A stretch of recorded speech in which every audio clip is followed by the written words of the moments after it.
زمونږ ډیر خلک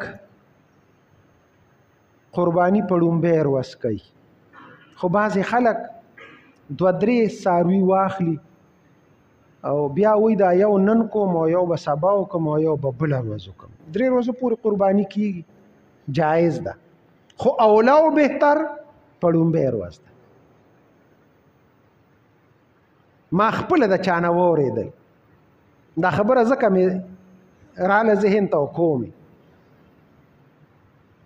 د هغه انداز داسې و چې د هغې نه ریا ښکارېده پکې. یوه نن کوم، یوه به سبا لکو، یوه به بله ورځ لکو. ما چې د هغه شکل ته وکتل مې دا د غرور او تکبر او فخر شانتې کوي چې زه خو 3 ورځې قرباني کوم. که چا کې اخلاص وي نو ډېره ښه خبره ده، نه سبا فارغ نشو بله ورځ دي وکړي. بله ورځ پیغمبر علیه السلام په یو ورځ باندې سلسله او شپږ شپلې قربانۍ کولې، مونږ یې نه شو کولی. دا ریا تې د منځه وځي. او ګورې په لومبۍ ورځ ثواب زیات دی. نو چې یو سړی یو ځای کې 20 روپۍ وي او سبا 10 میلاویږي، نو سبا بیا 10 ته څوک پرېږدي وایي دا 20 ګټم. نو په لومبۍ ورځ ثواب زیات دی.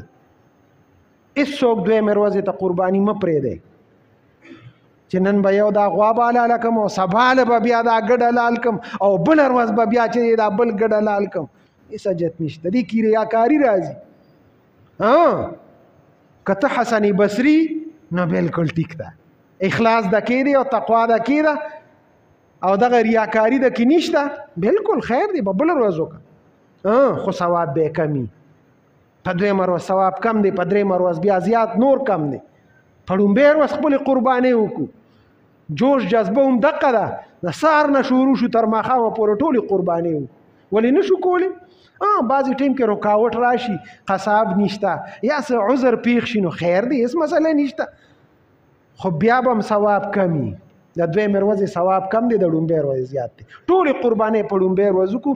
پیغمبر علیه الصلاة والسلام 106 په یو ځل باندې کړي دي. نښتې وته چې کله ستړی شو نو بیا صحابي ته ویې راشه دا ته واره، دا ته وکړه. نو یو خو قربانۍ په لومبۍ ورځ باندې وکړو.